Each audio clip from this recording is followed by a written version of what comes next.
नमस्कार। इस हफ्ते के एपिसोड में आपका स्वागत है।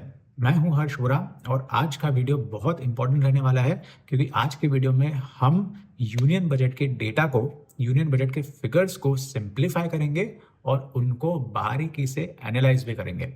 अब जब हम यूनियन बजट की बात करते हैं तो उसके डेटा को यूनियन बजट के सोर्स डॉक्यूमेंट से लेके एनालाइज करना एक बहुत कॉम्प्लेक्स एक्सरसाइज हो सकती है और इसका रीज़न ये है कि जब आप यूनियन बजट की वेबसाइट पे जाओगे तो आपको 15 से 20 अलग-अलग डॉक्यूमेंट्स मिलेंगे और इन डॉक्यूमेंट्स के पेजेस 50 से लेके 400-500 पेज तक लंबे होंगे, राइट? अब ये तो सिर्फ एक चीज़ है। दूसरा पहलू इसका ये है कि जब हम सेंट्रल गवर्नमेंट की बात करते हैं तो सेंट्रल गवर्नमेंट की 50 से ज़्यादा मिनिस्ट्रीज़ है।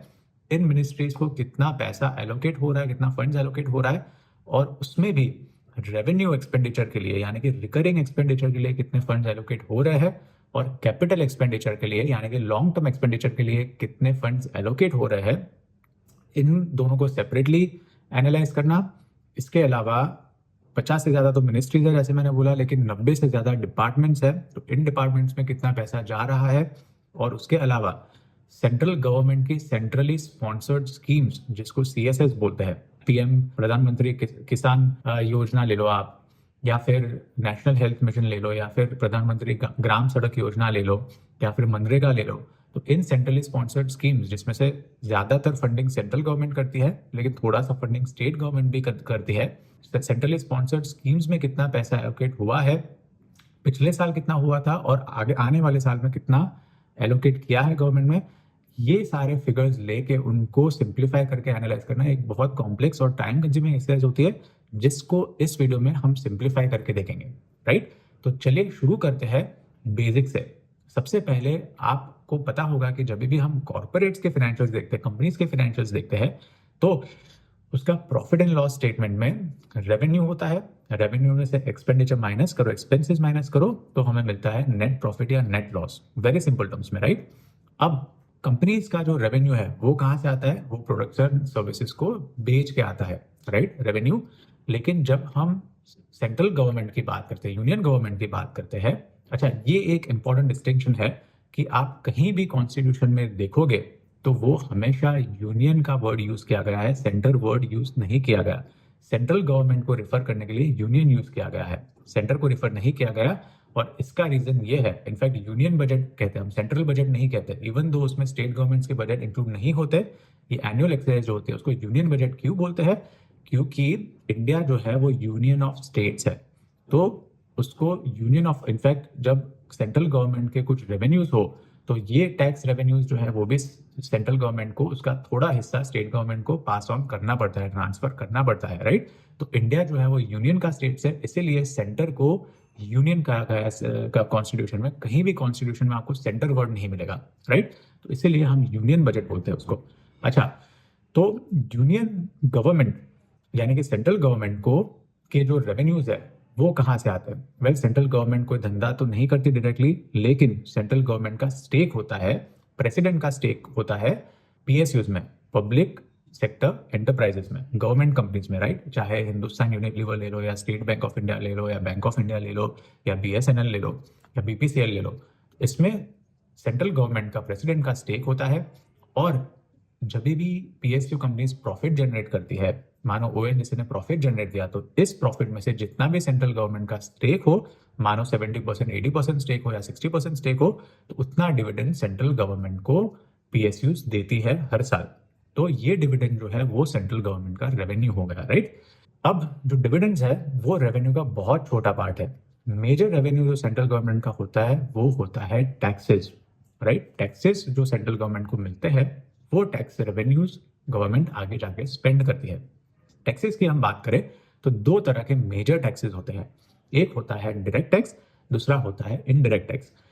डायरेक्ट टैक्सेस में मेजरली इनकम टैक्स हो गया और कॉर्पोरेशन टैक्स हो गया, यानी कॉर्पोरेट टैक्सेस जो है वो और इनकम टैक्स में से भी इनकम टैक्स जो है वो ज्यादा परसेंटेज होता है, कॉर्पोरेट टैक्स इनकम टैक्स से कम होता है कलेक्शन। इनडायरेक्ट टैक्स की हम बात करें तो GST आ गया, goods and services tax, excise duty आ गई या सर्विस टैक्स आ गया या कस्टम्स ड्यूटी आ गई, राइट? तो GST, customs, service and excise मिलके इनडायरेक्ट टैक्स का कंपोनेंट होता है। डायरेक्ट टैक्स और इनडायरेक्ट टैक्स को जब हम कंबाइन कर लें तो हमें मिलता है टोटल टैक्स रेवेन्यूज। अब ये जो टोटल टैक्स रेवेन्यूज में से है, थोड़ा पोर्शन जो है वो सेंट्रल गवर्नमेंट को, स्टेट गवर्नमेंट्स को ट्रांसफर करना पड़ता है। क्यों? वेल, बिकॉज ये कॉन्स्टिट्यूशन में दिया गया है। कॉन्स्टिट्यूशन में आर्टिकल 270 या 275 आप पढ़ो तो उसमें क्लियरली मैंडेट है कि सेंट्रल गवर्नमेंट को जीएसटी का कुछ पोर्शन या इनकम टैक्स का, कॉर्पोरेशन टैक्स का जो पोर्शन है उसमें से थोड़ा पोर्शन स्टेट गवर्नमेंट्स को एवरी ईयर ट्रांसफर करना है। राइट? कितना ट्रांसफर करना है ये डिसाइड करती है, रेकमेंड करती है फाइनेंस कमीशन। फाइनेंस कमीशन जो है वो हर 5 साल में रिकॉन्स्टिट्यूट होती है। तो अभी हाल का जो फाइनेंस कमीशन है वो 2021 में कॉन्स्टिट्यूट हुआ था। 2021 से लेके 2026 तक का 5 साल का transfer central government state government को कितना करेगी, जिसको हम बोलते हैं डिवॉल्यूशन ऑफ टैक्सेस, वो फाइनेंस कमीशन रेकमेंड करती है। तो 2021 से 26 तक फाइनेंस कमीशन ने ये रेकमेंड किया कि सेंट्रल गवर्नमेंट का जो टैक्स रेवेन्यू है उसमें से करीब 42% जितना, 41% जितना सेंट्रल गवर्नमेंट स्टेट गवर्नमेंट्स को ट्रांसफर करेगी। राइट? तो इसी हिसाब से ग्रोस टैक्स रेवेन्यू जो है, यानी कि डायरेक्ट टैक्स और इनडायरेक्ट टैक्स का कंबाइंड, उसमें से 42% जितना सेंट्रल गवर्नमेंट स्टेट्स को और यूनियन टेरिटरीज को ट्रांसफर करती है। राइट? और उसमें से जो बचा वो होता है net tax revenues. Right? Net tax revenues. तो ये हो गया टैक्स रेवेन्यूज के बाद। उसके बाद गवर्नमेंट के कुछ नॉन टैक्स रेवेन्यूज भी होते हैं। नॉन टैक्स रेवेन्यूज क्या होता है? वेल, इसमें से आप मान लो कि आरबीआई की जो इनकम है, वो इनकम में से आरबीआई ने अपने एक्सपेंसेस, ऑपरेशनल एक्सपेंसेस और दूसरे एक्सपेंसेस माइनस कर लिए, तो आरबीआई के पास थोड़ा सरप्लस बचता है। वो सरप्लस आरबीआई हर साल गवर्नमेंट को ट्रांसफर करती है। सो फॉर इंस्टेंस पिछले साल गवर्नमेंट ने रिकॉर्ड 2,10,000 या 2,15,000 करोड़ जो फंड्स है, सरप्लस है, आरबीआई ने अपने सेंट्रल गवर्नमेंट को ट्रांसफर किए। ये हो गया non tax revenue. Right? Central government का। इस साल भी आरबीआई सेंट्रल गवर्नमेंट को अपना सरप्लस ट्रांसफर करेगी। कितना करेगी वो आगे जाके पता चलेगा, लेकिन एस्टिमेट उतना ही है, करीब 2 लाख करोड़ जितना वो गवर्नमेंट को नॉन टैक्स रेवेन्यू मिल जाएगा। इसके अलावा दूसरे नॉन टैक्स रेवेन्यूज कौन से हैं सेंट्रल गवर्नमेंट के? वेल, टेलीकॉम सेक्टर का अगर आप देखो तो टेलीकॉम सेक्टर की स्पेक्ट्रम फीस होती है। राइट? 4G स्पेक्ट्रम या 5G स्पेक्ट्रम अगर सेंट्रल गवर्नमेंट ने ऑप्शन किए तो वो रेवेन्यूज हो गया सेंट्रल गवर्नमेंट को टेलीकॉम सेक्टर से। इसके अलावा लाइसेंस फीस भी होती है, तो वो भी चार्ज करती है सेंट्रल गवर्नमेंट टेलीकॉम सेक्टर को, तो वो भी सेंट्रल गवर्नमेंट की नॉन टैक्स रेवेन्यू हो गया। इसके अलावा सेंट्रल गवर्नमेंट के कुछ कैपिटल रिसीट्स होते हैं। राइट? कैपिटल रिसीट्स यानी क्या? वेल, सेंट्रल गवर्नमेंट डिसइन्वेस्टमेंट करती है। डिसइन्वेस्टमेंट माने क्या? कि सेंट्रल गवर्नमेंट के जो स्टेक्स है पब्लिक सेक्टर एंटरप्राइजेस में, वो सेंट्रल गवर्नमेंट मार्केट में बेचती है। So for instance central government का एक टारगेट था कि बीपीसीएल में, भारत पेट्रोलियम में, गवर्नमेंट अपना स्टेक डिसइन्वेस्ट करे, तो वो गवर्नमेंट ने अभी स्क्रैप कर दिया। कंटेनर कॉर्पोरेशन ऑफ इंडिया में भी अभी प्लान है कि अपना स्टेक बेचेगी। काफ़ी सारे गवर्नमेंट कंपनीज में गवर्नमेंट अपना स्टेक मार्केट में बेचती है, जिसको बोलते हैं डिसइन्वेस्टमेंट। तो ये स्टेक बेच के जो उसके फंड जाए, प्रोसीड जाए, वो भी गवर्नमेंट का रेवेन्यू बन गया। तो ये हो गया कैपिटल रिसीट। राइट? तो अगर हम रिव्यू करें गवर्नमेंट के रेवेन्यू सोर्सेज, सबसे पहला है टैक्सेस। टैक्स में direct tax, income and corporation tax, और दूसरा है इनडायरेक्ट टैक्स जिसमें जीएसटी, कस्टम्स ड्यूटी, एक्साइज और सर्विस टैक्स। राइट? तो डायरेक्ट और इनडायरेक्ट टैक्स गवर्नमेंट का टैक्स रेवेन्यू हो गया। अच्छा, ये टैक्स रेवेन्यू में से गवर्नमेंट स्टेट्स को ट्रांसफर करेगी कितना? 41% जितना। तो 41% government states and union territories को ट्रांसफर करेगी, ताकि स्टेट्स एंड यूनियन टेरिटरीज अपने खर्चों में वो यूज कर पाए। तो ये हो गया tax revenue. Non tax revenue में क्या आ गया? वेल, आरबीआई का जो सरप्लस है, जो आरबीआई गवर्नमेंट को ट्रांसफर करेगी, वो नॉन टैक्स रेवेन्यू आ गया। टेलीकॉम सेक्टर के स्पेक्ट्रम फीस या लाइसेंस फीस है, तो वो नॉन टैक्स रेवेन्यू आ गया सेंट्रल गवर्नमेंट को। इसके अलावा अगर डिसइन्वेस्टमेंट किया गवर्नमेंट ने, अपने पीएसयू होल्डिंग्स बेचे मार्केट में, तो वो भी नॉन टैक्स रेवेन्यू है। कोई एसेट्स को मोनेटाइज किया, यानी सेंट्रल गवर्नमेंट के कोई एसेट्स है, लैंड बैंक है, दूसरे तरह के एसेट्स है, उसको अगर बेचा और उससे अगर प्रोसीड जाए, वो भी सेंट्रल गवर्नमेंट के नॉन टैक्स रेवेन्यू हो गए। राइट? ये हो गया रेवेन्यू का पार्ट। रिसीट्स जिसको बोलते हैं फॉर्मल टर्म में। तो ये रिसीट्स जब सेंट्रल गवर्नमेंट को आएंगे और उसको सेंट्रल गवर्नमेंट स्पेंड करेगी, कहाँ पे स्पेंड करेगी? वेल, दो तरह के खर्चों में स्पेंड करेगी। एक तो है रेवेन्यू एक्सपेंडिचर और दूसरा है कैपिटल एक्सपेंडिचर। रेवेन्यू एक्सपेंडिचर क्या आ गया? वेल, आप मान लो इंटरेस्ट एक्सपेंसिव। गवर्नमेंट हर साल मार्केट से बोरो करती है स्पेंड करने के लिए। राइट? क्योंकि टैक्स के जो रिसीट्स है, टैक्स कलेक्शन है या नॉन टैक्स कलेक्शन है, वो इनफ नहीं है गवर्नमेंट के खर्चों को पूरा करने के लिए। तो गवर्नमेंट मार्केट से बोरो करेगी फंड्स, और बोरो करेगी तो उस पर इंटरेस्ट पेमेंट करना पड़ेगा। इंटरेस्ट पेमेंट जो है उस गवर्नमेंट का सबसे मोटा खर्चा है, सबसे बड़ा खर्चा है। कितना है? ऑलमोस्ट 32% जितना, यानी कि पूरे जो रेवेन्यू एक्सपेंडिचर है गवर्नमेंट के, उसका 32% जितना गवर्नमेंट इंटरेस्ट पेमेंट में डालती है सिर्फ, क्योंकि गवर्नमेंट का बोरोइंग काफी हाई है। कितना है गवर्नमेंट का बोरोइंग? वेल, गवर्नमेंट का बोरोइंग जो है वो 57% ऑफ जीडीपी है, यानी कि जीडीपी का ऑलमोस्ट 57% गवर्नमेंट ने बोरो किया हुआ है, राइट? तो बोरोइंग हाई होगा, इंटरेस्ट एक्सपेंस हाई होंगे। इंटरेस्ट एक्सपेंस तो एवरी ईयर पे करना पड़ता है, तो वो रिकरिंग एक्सपेंडिचर है, रिकरिंग यानी कि रेवेन्यू एक्सपेंडिचर। इसके अलावा पेज एंड अलाउंसेस होते हैं, पेंशन पेमेंट्स होते हैं, सैलरीज देनी पड़ती है, तो ये भी एक बड़ा खर्चा है गवर्नमेंट के लिए।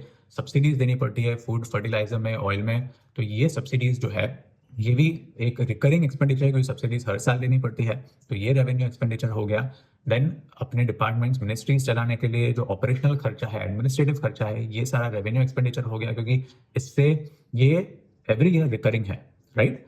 Revenue expenditure. एंड दूसरा होता है कैपिटल एक्सपेंडिचर। कैपिटल एक्सपेंडिचर क्या है? वेल, ये उस तरह का एक्सपेंडिचर है जो लॉन्ग टर्म एसेट्स क्रिएट करता है, और इसमें स्पेंड करने से काफी सारे जॉब्स क्रिएट होते हैं। तो मानो रोड्स हो गया, हाईवेज हो गया, रेलवेज हो गया, डिफेंस हो गया, हेल्थ हो गया, एजुकेशन हो गया, इस पे अगर ज़्यादा लॉन्ग टर्म अगर एसेट्स क्रिएट किए, बिल्डिंग्स क्रिएट किए, या दूसरी तरह के लैंड मानो खरीदी, कोई भी एक्सपेंडिचर हुआ, मानो ब्रिजेस बनाए, कैनाल्स बनाया, रिजर्वर्स बनाए, ड्रिंकिंग वाटर सप्लाई करने के लिए इंफ्रास्ट्रक्चर बनाया रूरल एरियाज में, ये सारे हो गए capital expenditure, right? Capital expenditure और रेवेन्यू एक्सपेंडिचर को कंबाइन कर ले तो गवर्नमेंट के टोटल एक्सपेंडिचर रहेंगे। तो इन सारी चीज़ों को, अच्छा, अब रेवेन्यू और एक्सपेंडिचर हो गया, लेकिन जैसे हमने बात किया कि गवर्नमेंट का जो रेवेन्यू है, दोनों टैक्स और नॉन टैक्स रेवेन्यू, वो एक्सपेंडिचर से काफी कम है। तो उसका जो गैप है, एक्सपेंडिचर माइनस रेवेन्यू, वो कितना है? वो है 4.8% of GDP as of FY25, right? तो यानी कि एक्सपेंडिचर रेवेन्यू से काफी ज्यादा है। तो वो एक्सपेंडिचर, एक्स्ट्रा एक्सपेंडिचर है, वो फंड कहाँ से करेगी गवर्नमेंट? वो फंड करेगी मार्केट में से बोरो करके, राइट? लेकिन इस गैप को बोलते हैं फिस्कल डेफिसिट। अब बजट की, यूनियन बजट की बात करें तो सबसे बड़ा थीम, ओवर आर्किंग थीम जो है यूनियन बजट का, इस बार के यूनियन बजट का, वो ये है कि गवर्नमेंट ने अपने फिस्कल डेफिसिट का टारगेट जो है वो काफी कम करने का निर्णय किया है। अब आप FY 2023 में देखो, यानी कि 2023 की साल में देखो, यूनियन गवर्नमेंट ने फिस्कल डेफिसिट का टारगेट रखा था 6.4% जितना, वो कम होके FY24 में हो गया 5.6% ऑफ जीडीपी, राइट?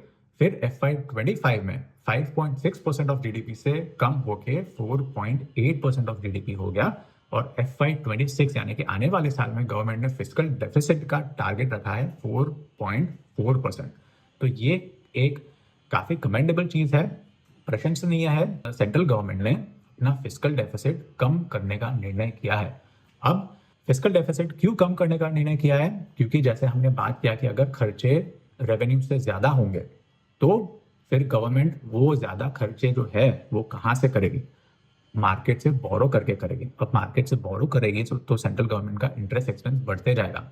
अब इंटरेस्ट एक्सपेंस बढ़ते जाएगा तो इश्यू क्या होगा कि उसको वापस फंड करने के लिए या तो गवर्नमेंट को टैक्सेस बढ़ाने पड़ेंगे, या फिर गवर्नमेंट को मार्केट से ज्यादा बोरो करना पड़ेगा नेक्स्ट फ्यू ईयर्स में, ताकि वो इंटरेस्ट पेमेंट्स कंटिन्यूसली करते जाए, राइट? अब गवर्नमेंट अपने बोरोइंग हर बार मार्केट से बढ़ाएगी तो फिर क्या होगा? तो प्राइवेट सेक्टर को अगर मार्केट से बोरो करना है तो प्राइवेट सेक्टर को बोरो करने के लिए फंड्स मार्केट में बचेंगे नहीं। फिर क्या होगा? जो लेंडर्स है वो अपना इंटरेस्ट रेट बढ़ा देंगे, वो बोलेंगे कि हमारे पास फंड्स अब कम है, अगर आपको फंड्स चाहिए तो आप हमें ज्यादा इंटरेस्ट दो। वो अपने इंटरेस्ट रेट्स बढ़ा देंगी। वो अपने इंटरेस्ट रेट्स बढ़ा देंगी तो क्या होगा? तो कॉर्पोरेट्स के लिए इंटरेस्ट रेट्स बढ़ जाएंगे। जब उनको बोरो करना होगा मार्केट से, कॉर्पोरेट्स के लिए इंटरेस्ट रेट्स बढ़ जाएंगे तो कॉर्पोरेट्स के इंटरेस्ट एक्सपेंसेस बढ़ेंगे, उनका प्रॉफिट कम हो जाएगा, राइट? और कहीं ना कहीं कटौती करेंगे वो लोग, तो इंटरेस्ट रेट्स इकोनॉमी वाइड बढ़ जाएंगे। तो इसीलिए गवर्नमेंट का टारगेट ये है कि वो कंसिस्टेंटली अपना जो डेट है, अपना बोरोइंग है, वो कम करे। अब वो कैसे कम होगा? वो एक ही तरीके से कम होगा अगर गवर्नमेंट अपना फिस्कल डेफिसिट यानी कि खर्चे कम करेगी या फिर रेवेन्यू बढ़ाएगी। अब रेवेन्यू बढ़ाने के सोर्सेज तो बहुत कम है। ऑलरेडी गवर्नमेंट ने पर्सनल इनकम टैक्स में काफी रिलीफ लाए हैं इस बार यूनियन बजट में। टैक्सेस बढ़ाने के सोर्सेज और रेवेन्यूज काफी कम बचे हैं। तो गवर्नमेंट के पास एक ही उपाय है कि एक्सपेंडिचर को कैसे ना कैसे ज़्यादा एफिशिएंट करे, एक्सपेंडिचर को जो वेस्टफुल एक्सपेंडिचर है उसको कम करे और जो प्रोडक्टिव एक्सपेंडिचर है उसको मेंटेन करे या बढ़ाए, राइट? यही एक विकल्प है गवर्नमेंट के पास। तो इसी चीज़ को गवर्नमेंट ने इस बार के बजट में किया है। गवर्नमेंट ने अपना फिस्कल डेफिसिट टारगेट 4.4% रखा है और इनफैक्ट गवर्नमेंट ने ये भी कहा है, ये भी स्टेटमेंट दिया है कि FY31 यानी कि 31 मार्च 2031 तक गवर्नमेंट अपना फिस्कल डेफिसिट कम करती रहेगी। कब तक? जब तक कि अपना जो डेट है यानी कि सेंट्रल गवर्नमेंट का जो डेट है वो अभी जो 57.1% ऑफ जीडीपी है वो कम होके 50% ऑफ जीडीपी ना हो जाए, राइट? FY31 तक 2031 तक गवर्नमेंट को अपना बोरोइंग 50% ऑफ जीडीपी तक लाना है, यानी कि 7% ऑफ जीडीपी जितना कम करना है, राइट? तब तक गवर्नमेंट अपना फिस्कल डेफिसिट कम करती जाएगी और ये बहुत पॉजिटिव चीज़ है जो इंडिविजुअल्स और कॉर्पोरेट को भी अप्लाई करते हैं। इंडिविजुअल्स के अगर आप पर्सनल फाइनेंसेस भी आपके देखो तो ऑलवेज जो प्रूडेंट स्ट्रेटेजी है वो ये पर्सनल फाइनेंशियल एडवाइजर सजेस्ट करते हैं कि जितना हो पाए उतना EMIs कम रखो, डेट कम रखो, ताकि आपके खर्चे कंट्रोल में रहे और आपके जो फैमिली फाइनेंसेस है वो स्टेबल रहे। कॉर्पोरेट्स को भी हालांकि डेट बुरा नहीं है, लेकिन एक हद से ऊपर डेट कॉर्पोरेट्स को डेंजर में ला सकती है, राइट? गवर्नमेंट के लिए भी ये अप्लाई होता है। हालांकि इंडिया एक डेवलपिंग कंट्री है तो इंडिया को डेट से ही ग्रो करना पड़ेगा, इतना टैक्स रेवेन्यू आ नहीं सकता क्योंकि इंडिया डेवलपिंग कंट्री है। इंडिया की पर कैपिटा इनकम दूसरी कंट्रीज से काफी कम है, तो टैक्स रेवेन्यूज इंडिया के कम है, तो नेचुरली ग्रो करने के लिए इंडिया को डेट तो लेना पड़ेगा। लेकिन एक हद से ज्यादा डेट हो तो वो इंडिया की स्टेबिलिटी के लिए खतरा है, राइट? सो गवर्नमेंट का टारगेट है कि FY31 तक वो डेट कम करके 50% ऑफ जीडीपी लाए, अभी है 57% ऑफ जीडीपी, राइट? सो ये एक पॉजिटिव चीज है। अब यही चीज को अगर हम डेटा में देखें, फिगर्स में देखें, तो यहाँ पे आप देख सकते हो कि ये सारे बजट के नंबर्स हैं। अब बजट के नंबर्स के सबसे पहले तो ये डेटा रीड कैसे करना, राइट? तो यहाँ पे आप देख सकते हो कि सबसे पहले हमारे पास रेवेन्यू का फिगर्स है। अब रेवेन्यू के फिगर्स में आप देखो तो एक तो डायरेक्ट टैक्स है। डायरेक्ट टैक्स के अंदर क्या क्या आता है, जैसे हमने डिस्कस किया, कॉर्पोरेशन टैक्स आता है और इनकम टैक्स कलेक्शन आता है, राइट?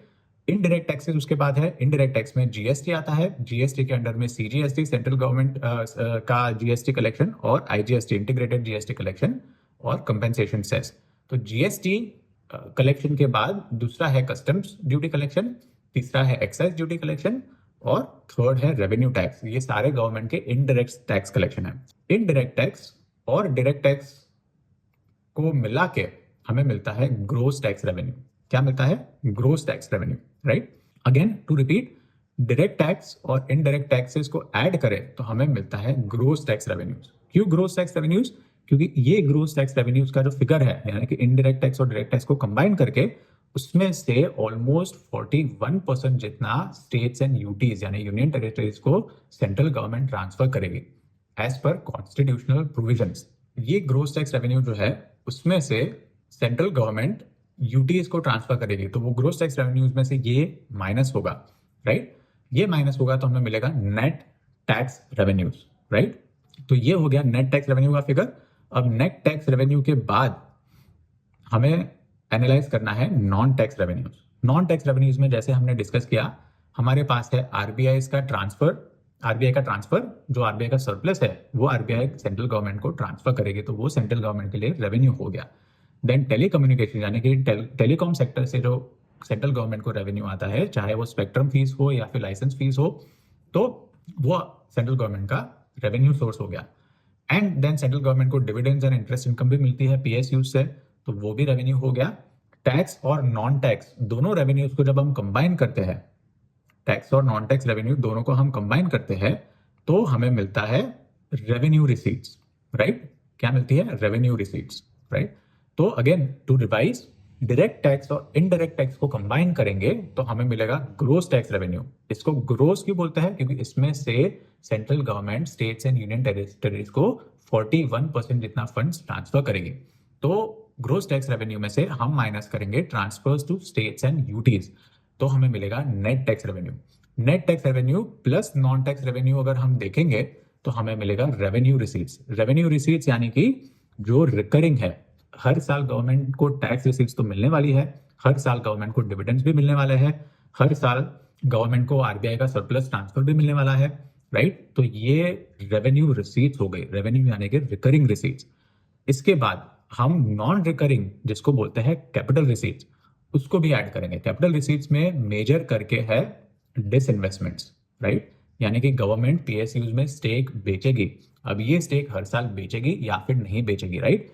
एक हद के बाद सेंट्रल गवर्नमेंट अपना स्टेक नहीं बेचेगी अनलेस कि उसको प्राइवेटाइज कर दिया उस कंपनी को।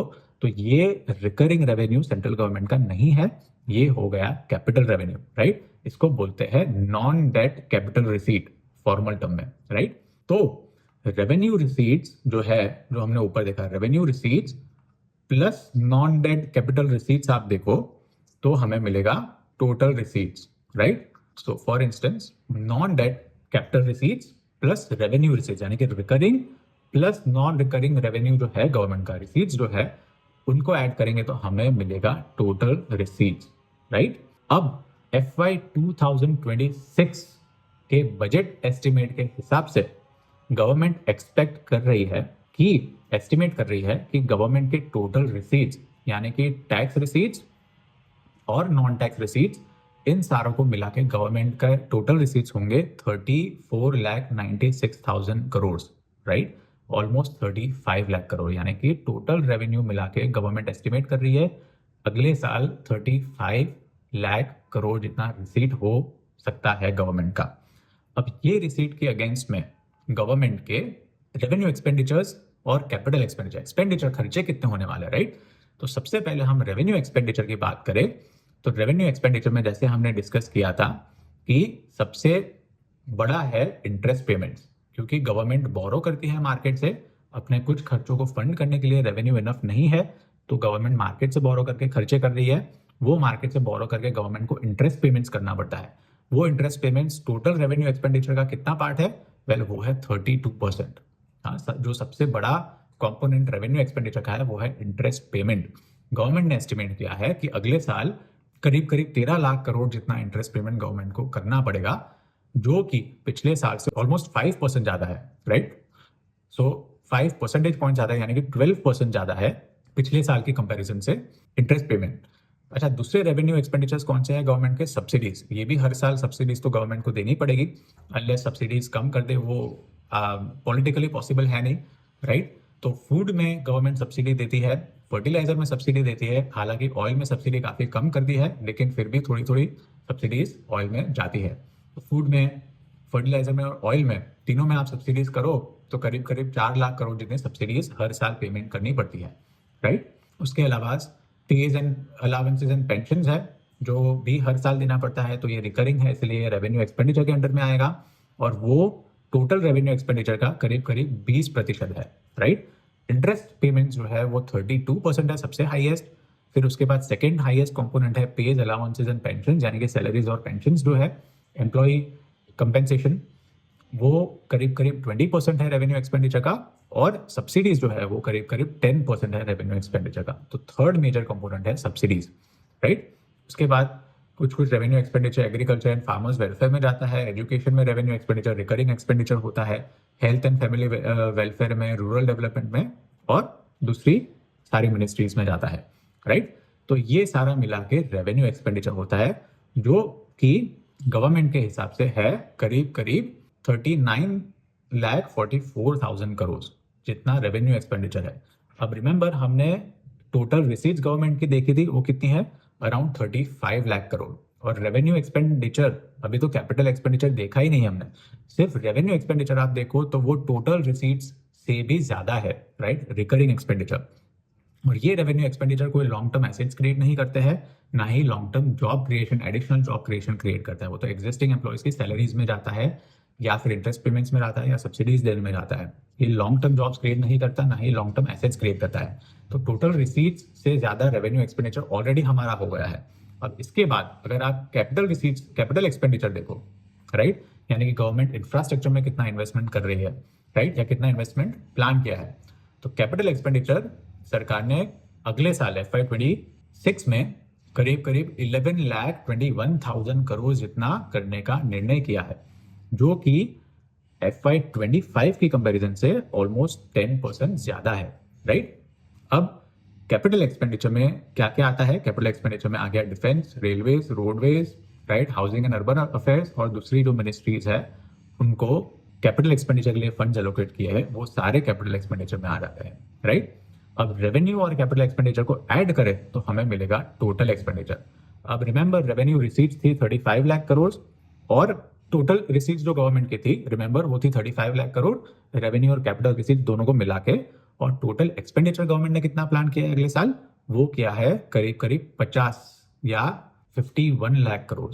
35 लाख करोड़ माइनस 51 लाख करोड़, तो गवर्नमेंट का फिस्कल डेफिसिट कितना हुआ, एक्सपेंडिचर माइनस रेवेन्यू, वेल वो हुआ गवर्नमेंट का ऑलमोस्ट, फिस्कल डेफिसिट जो है, ग्रोस फिस्कल डेफिसिट जिसको बोलते हैं, वो गवर्नमेंट का हुआ ऑलमोस्ट 16 लाख करोड़।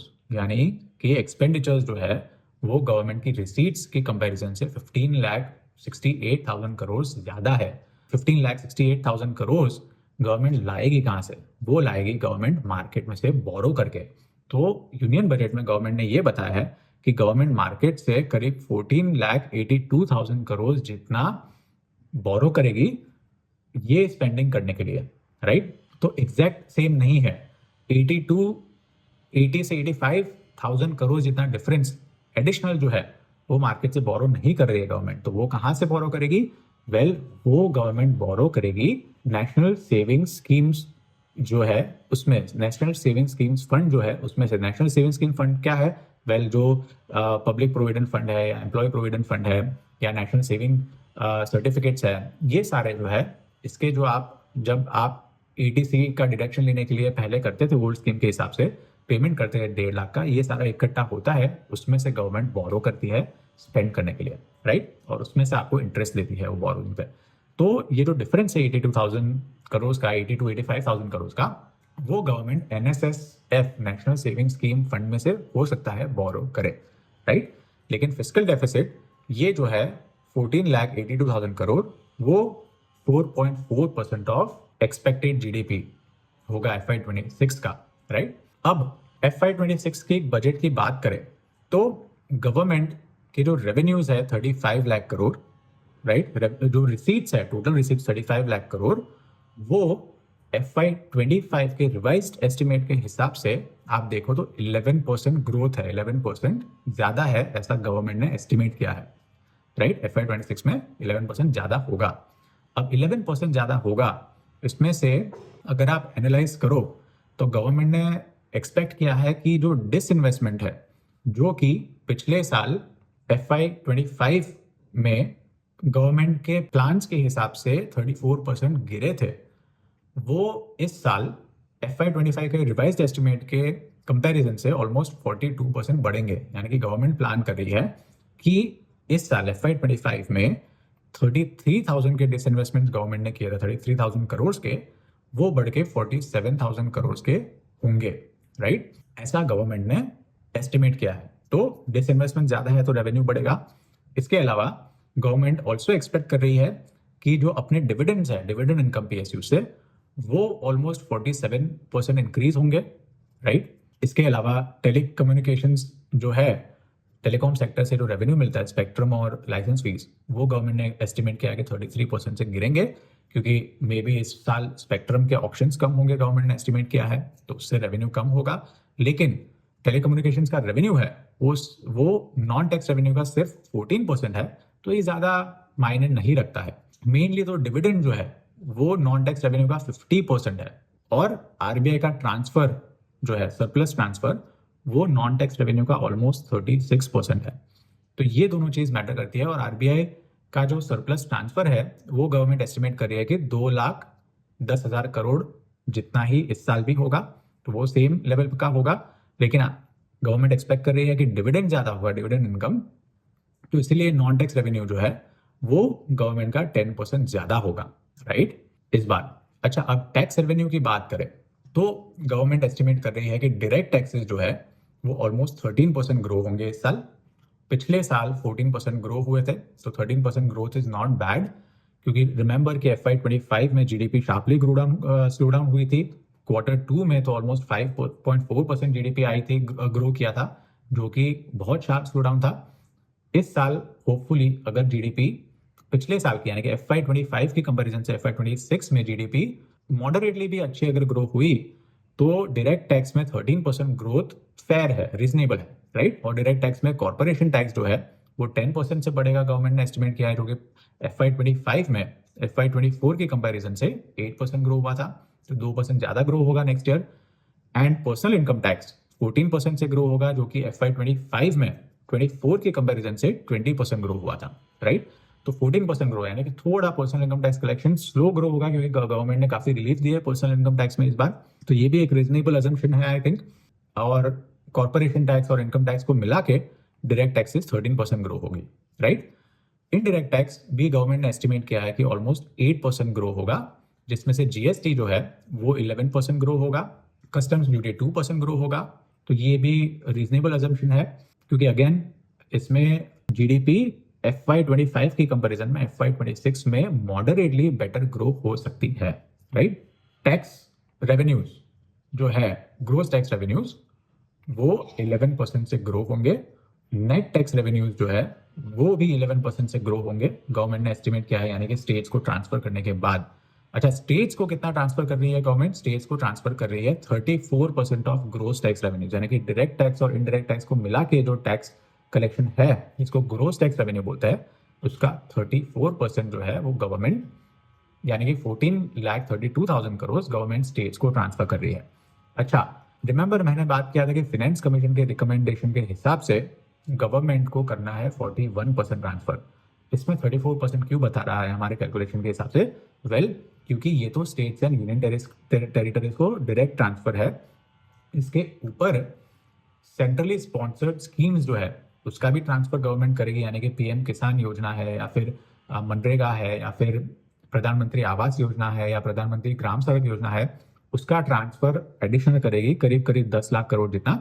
तो ये इसमें अकाउंट नहीं होता है। और दूसरा, कुछ ग्रांट्स भी देती है फाइनेंस कमीशन के रिकमेंडेशन के हिसाब से। सेंट्रल गवर्नमेंट स्टेट्स को ग्रांट्स देती है। वो ग्रांट कौन से होते हैं? वेल, मानो कि डिजास्टर रिलीफ ग्रांट ले लो आप। जैसे कि कोई स्टेट्स में डिजास्टर आया, फ्लडिंग हुई केरला में, या सुनामी आई, तो उसमें अगर कुछ डिस्ट्रक्शन हुआ तो उसके लिए सेपरेट फंड एलोकेट किए जाते हैं, जिसको ग्रांट बोलते हैं, डिजास्टर रिलीफ ग्रांट। तो वो ये सारे ग्रांट्स मिला के, या फिर मानो कोई स्टेट की इनकम कम हुई, रेवेन्यूज कम हुआ, तो वो रेवेन्यूज को थोड़ा बढ़ाने के लिए एक दूसरी ग्रांट होती है जिसको बोलते हैं रेवेन्यू डेफिसिट ग्रांट। तो ये ग्रांट्स करीब करीब 1 लाख करोड़ जितना होगा, 1.5 लाख करोड़ जितना होगा। तो वो भी इसमें अकाउंट नहीं की गई। इसमें सिर्फ डायरेक्ट ट्रांसफर जो है स्टेट्स को, excluding grants and excluding transfer for centrally sponsored schemes, वो इसमें अकाउंट की गई है। तो इसको अगर हम माइनस कर दे ग्रोस रेवेन्यू में से, तो नेट टैक्स रेवेन्यू जो है वो 11% बढ़ेंगे, ऐसा गवर्नमेंट ने एस्टिमेट किया है अगले साल, right. So again to revise, direct taxes जो है वो 11% बढ़ेंगे, इनडायरेक्ट टैक्स जो है उसमें 14% का ग्रो होगा अगले साल, ऐसा एस्टिमेट है गवर्नमेंट का। नेट टैक्स रेवेन्यू 11% बढ़ेगा, यानी कि स्टेट्स को ट्रांसफर करने के बाद। और नॉन टैक्स रेवेन्यू जो है वो भी गवर्नमेंट ने एस्टिमेट किया है कि 11% बढ़ेगा अगले साल। तो इन चीजों को अगर हम कंबाइन करें तो रेवेन्यू रिसीट्स जो है वो गवर्नमेंट ने एस्टिमेट किया है कि 11% ग्रो होगी, right. Total receipts, not just revenue receipts, but revenue और कैपिटल रिसीट्स को मिला के टोटल रिसीट्स ऑलमोस्ट 11% ग्रो होगी अगले साल, ऐसा गवर्नमेंट का अनुमान है, राइट। ये हो गया रिसीट्स की बात। अब एक्सपेंडिचर अगर आप देखो तो एक्सपेंडिचर में रेवेन्यू एक्सपेंडिचर जो है वो गवर्नमेंट ने अनुमान लगाया है कि वो 7% से ग्रो होगा FY26 में, राइट। रेवेन्यू एक्सपेंडिचर FY26 में 7% से ग्रो होगा, लेकिन इसमें with in revenue expenditure interest expenditure जो है, राइट, इंटरेस्ट पेमेंट्स, वो ऑलमोस्ट 12% से ग्रो होगा। पिछले साल यानी कि FY25 में FY24 के कंपैरिजन से ऑलमोस्ट 7% ग्रो हुए थे। इस साल गवर्नमेंट का अनुमान है, क्योंकि थोड़ा बोरोइंग बढ़ा रही है इस साल, गवर्नमेंट का के इंटरेस्ट पेमेंट जो है वो 12% से बढ़ेंगे, राइट। इसको बैलेंस करने के लिए गवर्नमेंट ने सब्सिडीज जो है, सब्सिडीज ज्यादा नहीं किया है। सब सब्सिडीज का जो एलोकेशन है वो गवर्नमेंट ने फ्लैट रखा है, राइट। और पे अलाउंसेज और पेंशंस जो कि रेवेन्यू एक्सपेंडिचर का, रिमेंबर हमने डिस्कस किया, 20% बनता है, वो गवर्नमेंट ने सिर्फ 3% ग्रो करने का प्लान किया है, जो कि FY25 में 11% से ग्रो हुआ था, राइट। तो पेज अलाउंसेज और पेंशंस को के ग्रोथ को कम किया है गवर्नमेंट ने, सब्सिडी पेमेंट्स कम किए हैं, क्योंकि वो कम कर सकती है, इंटरेस्ट पेमेंट कम नहीं कर सकती, क्योंकि जितना बोरोइंग किया है उस पर तो पेमेंट करना ही करना है, वरना इंडिया की सॉवरेन रेटिंग जो है वो कम हो सकती है, राइट। इंटरेस्ट पेमेंट्स कम नहीं कर सकते तो गवर्नमेंट ने सब्सिडी कम किया है, पे आउट, पेज अलाउंसेज और पेंशन्स में ग्रोथ कम रखा है। बाकी सारी चीज़ों में मॉडरेट ग्रोथ है, राइट। तो ये रेवेन्यू एक्सपेंडिचर है, उस पर गवर्नमेंट ने कंट्रोल किया है। अब कैपिटल एक्सपेंडिचर में भी गवर्नमेंट ने कंट्रोल किया है। कैसे? वेल, आप डिफेंस में देखो तो डिफेंस में डेफिनेटली ग्रोथ है ऑलमोस्ट 13% का, राइट। सेंट्रल गवर्नमेंट ने 13% ज़्यादा एलोकेशन किया है डिफेंस में, लेकिन रेलवेज और रोड्स एंड हाईवेज में 0% ग्रोथ है, राइट। तो उसमें एलोकेशन नहीं बढ़ाया गवर्नमेंट ने। इसमें दो चीज़ है, एक तो एलोकेशन क्यों नहीं बढ़ाया, क्योंकि रेलवेज और रोडवेज में जो इन्वेस्टमेंट गवर्नमेंट ने पिछले कुछ सालों में किया है, आई थिंक 2015-16 में करीब capital expenditure total defence, railways, roadways, loans, housing and urban affairs, ये सारों को कंबाइन करके टोटल कैपिटल एक्सपेंडिचर देखो तो वो 3 लाख करोड़ जितना था, वो बढ़ के अब 11 लाख करोड़ जितना हो गया है। तो काफी सारा कैपिटल एक्सपेंडिचर पिछले कुछ सालों में किया है। रोड्स एंड हाईवेज में और रेलवेज में सबसे ज्यादा एक्सपेंडिचर पिछले सालों में किया था। रोड्स एंड हाईवेज में इश्यू ये है कि इन्वेस्टमेंट कर लिया तो जब प्रोजेक्ट स्टार्ट हुआ और प्रोजेक्ट कंप्लीट हुआ उसमें काफी टाइम लग जाता है। क्यों टाइम लग जाता है? वेल, क्योंकि लैंड एक्विजिशन डिफिकल्ट है, एनवायरमेंटल क्लियरेंस डिफिकल्ट है, प्रोसीड्यूरल डिलेज होते हैं। तो इन सब में सिर्फ पैसे एलोकेट कर दिया और रोड बन गया ऐसा नहीं है, उसमें काफी टाइम लगता है, काफी गैप होता है प्रोजेक्ट स्टार्ट और कंप्लीट होने में, राइट। आप दिल्ली मुंबई एक्सप्रेसवे देख लो, दिल्ली मुंबई एक्सप्रेसवे में 1 लाख करोड़ जितना कॉस्ट लगेगी, लेकिन काफी सालों से चल रहा है, लेकिन उसमें डिलेज हो रहे हैं because of land acquisition and environmental clearances, अभी तक कंप्लीट नहीं हो पा रहा फुल्ली, राइट। तो एलोकेशन कर दिया है, लेकिन डिलेज होने के कारण रोड्स, हाईवेज और रेलवेज है उसकी एब्जॉर्प्टिव कैपेसिटी, यानी कि वो कितना फंड एब्जॉर्ब कर सकते हैं, वो लिमिटेड हो जाते हैं आफ्टर एन एक्सटेंट, जो अभी हो गए हैं। इसीलिए गवर्नमेंट ने निर्णय किया, हो सकता है शायद, कि रोड्स और हाईवेज और रेलवेज में ज्यादा एलोकेशन बढ़ाए नहीं, लेकिन उन्होंने एलोकेशन कम भी नहीं किया। उन्होंने पिछले साल जितना ही एलोकेशन रखा है, मानो पिछले साल गवर्नमेंट ने रखा था 2,52,000 करोड़ रोड्स एंड हाईवेज में, और रेलवेज की आप बात करो, सॉरी, रेलवेज में 2,52,000 करोड़ रखा था, लेकिन रोड्स एंड हाईवेज में 2,72,000 करोड़ का एलोकेशन पिछले साल रखा था, और इस साल भी सेम ही रखा है, राइट। और हाईलाइट करने जैसी चीज ये है कि रेलवेज का जो एलोकेशन है वो टोटल कैपिटल एक्सपेंडिचर का ऑलमोस्ट 22% है, वन ऑफ द हाईएस्ट, और रोडवेज का भी 24% है, which is also one of the highest. तो ऑलरेडी एलोकेशन कैपिटल एक्सपेंडिचर में आप देखो तो रेलवेज एंड रोडवेज का एलोकेशन हाईएस्ट है, और गवर्नमेंट ने ये मेंटेन किया है, बढ़ाया नहीं है, जिसका रीजन हमने मेंशन किया, लेकिन घटाया भी नहीं है, राइट। डिफेंस का जो परसेंटेज है वो 17 है, यानी कि टोटल कैपिटल एक्सपेंडिचर में डिफेंस का जो एलोकेशन है वो 17% है। उसमें पिछले साल यानी कि FY25 की कंपैरिजन से FY26 में, आने वाले साल में ऑलमोस्ट 10% बढ़ा है, राइट। और हाउसिंग में भी ऑलमोस्ट 19% ग्रोथ है, पिछले साल भी 20% ग्रोथ हुआ था। और दूसरे जो मिनिस्ट्रीज है उसमें भी आप देखो तो ऑलमोस्ट काफ़ी सारा स्ट्रॉन्ग ग्रोथ है, राइट। टोटल एक्सपेंडिचर यानी कि रेवेन्यू और कैपिटल एक्सपेंडिचर की आप बात करो तो टोटल एक्सपेंडिचर जो है वो 50,65,000 करोड़, यानी कि टोटल ऑलमोस्ट 51 लाख करोड़ जितना टोटल एक्सपेंडिचर बनता है। और जैसे हमने डिस्कस किया कि एक्सपेंडिचर रेवेन्यू से ज्यादा है, इसीलिए फिस्कल डेफिसिट है। फिस्कल डेफिसिट है तो गवर्नमेंट वो फिस्कल डेफिसिट को प्लग कैसे करेगी? वो प्लग करेगी मार्केट में से बोरो करके। अच्छा, अब आज का न्यूज़ ये है, आज फ्राइडे है जब मैं रिकॉर्ड कर रहा हूँ वीडियो, और आज का न्यूज़ ये है कि आरबीआई ने अपना जो रेपो रेट है जो 6.5% रखा था पिछले कुछ सालों से, ऑलमोस्ट फरवरी 2023 से 6.5% था, वो आज आरबीआई ने कम किया है, 6.25 कर दिया है, यानी कि 25 बेसिस पॉइंट जितना कम किया है। अब ये कम करने के पीछे भी यूनियन बजट का बड़ा हाथ है। बड़ा हाथ कैसे है? वेल, जब गवर्नमेंट अपना फिस्कल डेफिसिट कम करेगी, यानी कि गवर्नमेंट अपने खर्चे कम करेगी, तो फिस्कल डेफिसिट कम होगा। फिस्कल डेफिसिट कम होगा तो गवर्नमेंट मार्केट में से बोरो कम करेगी, मार्केट में से बोरो कंपैरेटिवली कम करेगी, तो नेचुरली मार्केट में जो इंटरेस्ट रेट पे जो प्रेशर है वो कम हो जाएगा।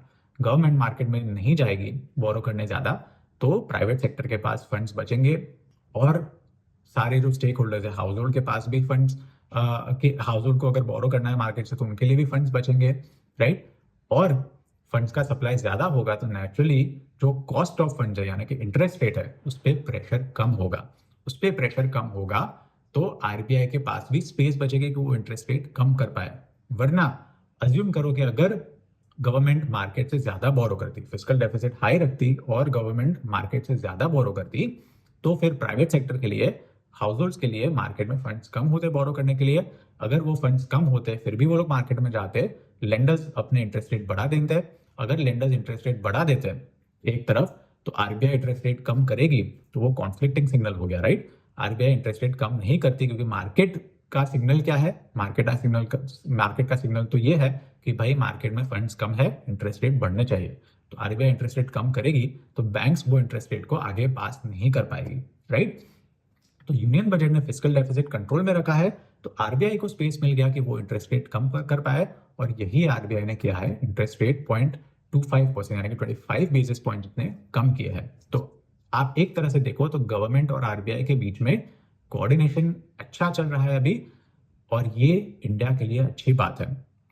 तो अगेन ओवर आर्किंग थीम ये यूनियन बजट का ये था कि फिस्कल डेफिसिट का टारगेट गवर्नमेंट ने मेंटेन किया है। गवर्नमेंट का इंटेंशन है कि FY31 तक अपना डेट जो है वो 57% से लेके 50% ऑफ जीडीपी में लाए।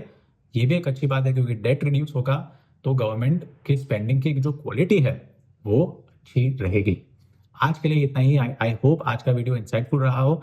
कोई भी क्वेश्चन हो आपको तो नीचे वीडियो में कमेंट करिए ताकि मैं दूसरे वीडियो में इसको क्लैरिफाई कर पाऊँ। मिलते हैं अगले हफ्ते। Have a good weekend.